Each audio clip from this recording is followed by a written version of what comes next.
CBS News Bay Area Afternoon Edition with Makovec. Right now on the afternoon edition, we are tracking cooler temps across the bay as clouds and possible showers roll in. Thanks for joining us this Wednesday. And we are starting out with this weather whiplash, some relief from the heat today, and now rain in some spots around the bay. Let's get over to meteorologist Jessica Birch. All right, let's talk about this rain. It's here and it's a first alert weather day, and we always welcome the rain here in the bay. One thing we're not excited for, though, could be those thunderstorms as we're heading into the afternoon hours today. We have lots of on and off showers. These are going to be spotty as we head into this afternoon. Keep that in mind all throughout the Bay Area. The bulk of it will be to the south. We're going to see it start to break apart as it makes its way north. Today, we can see anywhere up to around a 1/10 of an inch of rain accumulate all the way down into the Santa Clara Valley. We're expecting about 1/100 of an inch closer to San Francisco and past the Golden Gate Bridge all the way into the North Bay. At the same time, the storm system made us ditch that heat advisory that we were dealing with yesterday. The storm system brings in cooler air. We're talking about 70s and 80s all throughout the Bay Area and places that were just dealing with triple digits yesterday. We see a 20-degree difference as the system rolls in. It's going to wring out a lot of its moisture to the South Bay as we head into the next couple hours. On and off showers with a chance of thunderstorms in the forecast from now into the evening hours tonight. This area of low pressure that's been pushing its way in, it had a lot of activity earlier this morning, a little bit more south of us, closer to Monterey and Salinas. And that's still the case as it pushes its way off into the east tomorrow. We'll start to clear up into our forecast tomorrow. And in just a bit, I'm going to show you our local forecast and our local radar to kind of give you an idea of where we're going to see some of the heaviest rain and where we're going to see some of those lighter conditions into this afternoon. For now, back to you. All right, and our Veronica Macias joining us live in Los Gatos. She's been talking with people about today's showers. I mean, such a big difference from yesterday, Veronica. What a difference 24 hours makes, right? Well, here comes the rain.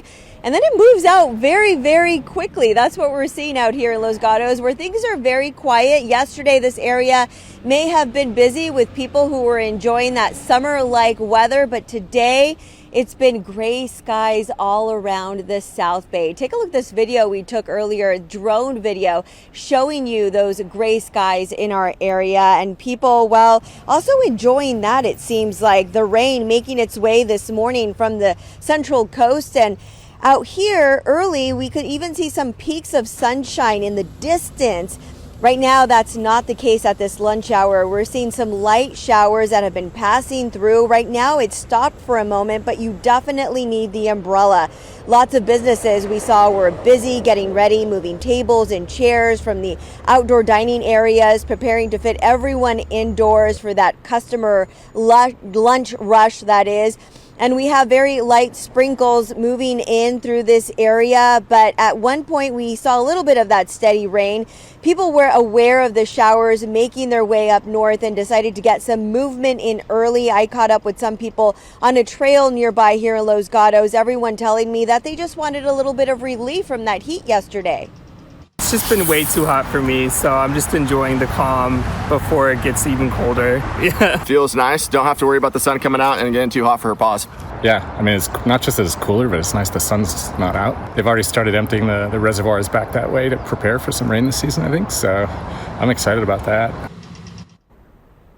So maybe we're going to see a nice break in the rain while we get ready to pick up the kiddos from school. That hour is approaching, and always picking up during the rain can be a challenge. So if you're heading out to any schools in your area, just be mindful that when you get that first batch of rain, those showers, the roads can be slippery with all that grease and oil on the road. So be careful. Sending it back to you in studio, Ann. All right, good reminders. Thank you, Veronica, live in Los Gatos. And stay with us for continuing coverage on this first alert weather day.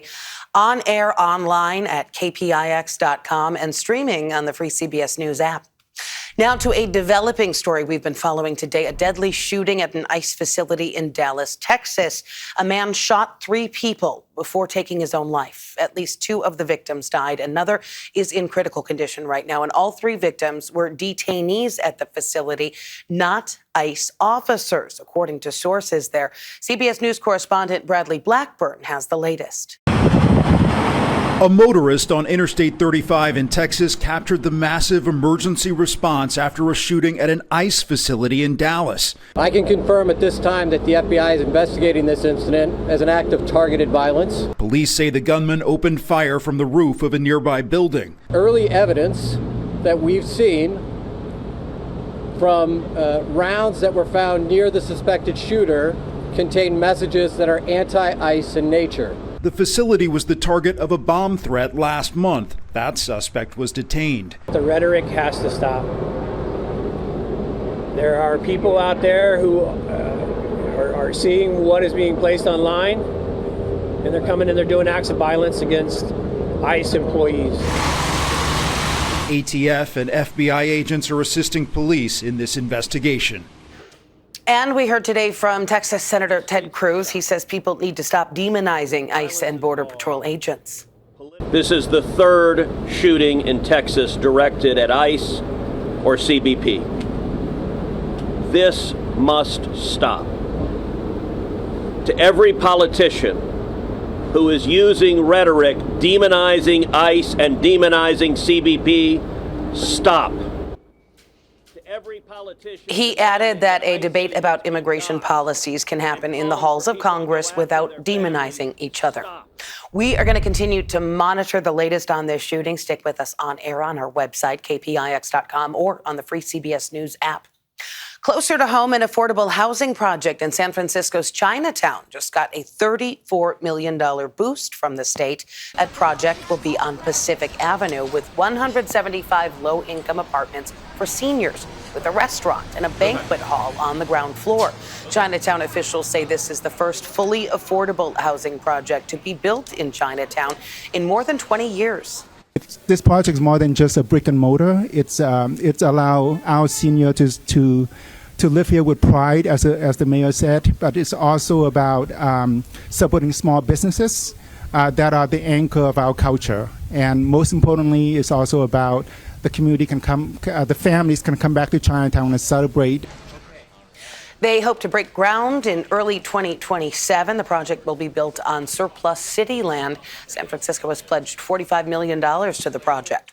A wastewater treatment plant opening in San Mateo today. It is the largest component of the city's $1 billion clean water program.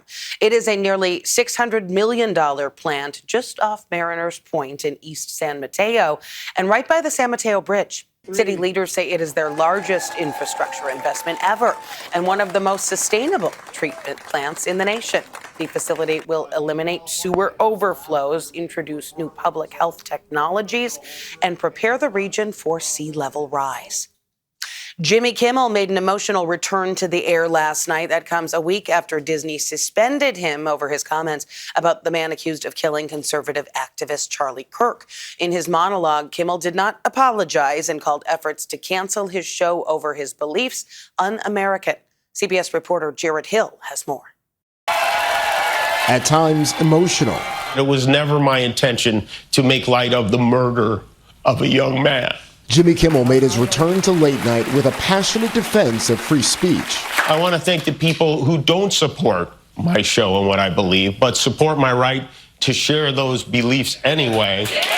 Last week, ABC suspended Jimmy Kimmel Live following criticism from FCC Chairman Brendan Carr and TV station ownership companies Sinclair and Nexstar over Kimmel's comments about the man charged with killing conservative activist Charlie Kirk. Announcing Kimmel's return, ABC called the jokes ill-timed and insensitive. Just an hour before last night's broadcast, President Trump, in a scathing post on social media, said the show had bad ratings, accused the host of being an arm of the Democratic Party, and appeared to threaten to sue ABC again, alluding to a defamation suit he settled with the network last year. That is un-American and it is so dangerous.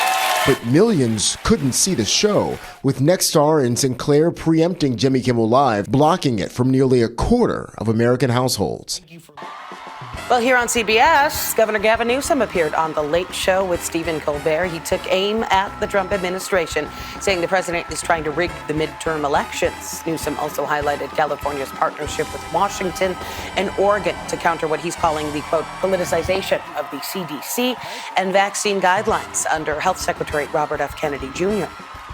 In California, we're requiring our health plans, we're requiring those insurance companies to provide access, and we're making sure that our own independent analysis provides a list of recommendations based on facts, based on science, not based on bull and fear. Governor Newsom is in New York for Climate Week. He met with former President Bill Clinton today for a live-streamed fireside chat. Still ahead here at noon and streaming on CBS News Bay Area, a top California university taking its research to new heights. What Cal plans to explore on its stellar mission. Plus, he is proving to be a standout for the 49ers offense. We're taking a look at the growth of number 1 Ricky Pearsall coming up in the Red and Gold Report. And let's take another live look outside before we head to break on this first alert weather day. Pretty gray out there. Showers and the potential for thunderstorms remaining. We're going to have your full forecast when we come back.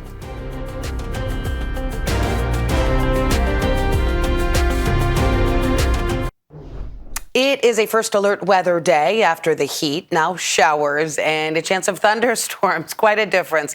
Let's check back in with meteorologist Jessica Birch. Everyone trying to strategize when to walk the dog today. Exactly. And with these spotty showers on and off, it's going to be a challenge no matter what. I think the best bit of advice is just keep the umbrella nearby just in case, especially if you live in the South Bay, where you're more likely to see some heavier showers form. In total, we could see close to around 1/10 of an inch form as we head into the afternoon hours today down south, close to San Jose. We'll see less impressive numbers the more north we go as the showers really start to break apart. You don't see that yellow as much all the way down or up into the North Bay the same way that you do down south. That's showing moderate rain in the forecast. Another thing to mention too, though, we're also talking about daytime highs a lot cooler compared to yesterday. As this area of low pressure started moving its way in, it did a lot of things for us. It brought in rain, increased relative humidity. We're seeing on and off showers anywhere from Sunnyvale down into San Jose with some heavier showers there right now.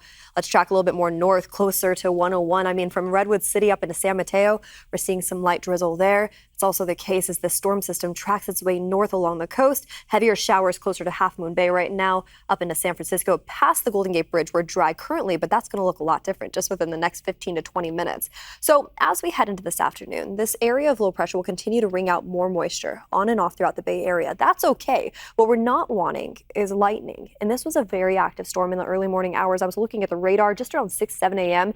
It was highlighting a lot of the south, closer to Paso Robles, with a lot of lightning. So far, we haven't seen any here locally. The closest lightning strike was actually over into Hollister within the past 30 minutes. And I'm monitoring that closely as we head into the evening hours tonight. For now, though, anywhere down into the Santa Clara Valley, we can see up to around 1/10 of an inch of rain close to San Jose. Less impressive numbers the more north we go as that system continues to dry up, moving its way to the north. Now, the system will start to break apart as we head into our forecast tomorrow. We'll still see cloudy skies tomorrow. Daytime highs flirting back and forth with 70s and 80s for the rest of this week. So we're finally getting that fall-like weather pattern here in the Bay. That's our inland forecast. You take a look at the Bay, we're talking about 70s each day heading into this weekend and early next week. Back to you. Thanks, Jess. Big morning for NASA and UC Berkeley. 3 satellites were launched into space, and one was controlled by scientists at the university. That satellite will study the outermost layer of Earth's atmosphere, which will help researchers better understand space weather. And this is just the start. Berkeley scientists are also gearing up for their first Mars mission later this fall. Well, the longtime owner of the legendary San Francisco restaurant House of Prime Rib has died. Joe Betts was 86 years old. House of Prime Rib opened in 1949. Betts bought it in the 80s, and he's going to be remembered for giving back to San Francisco and serving thousands of people every Christmas at Glide Memorial Church. Betts also hosted the 49ers offensive line for a special dinner every season. Turning to our Hispanic Heritage Month, we are raising a glass to the history and legacy of tequila. The popular spirit has its roots in the agave plant of Oaxaca.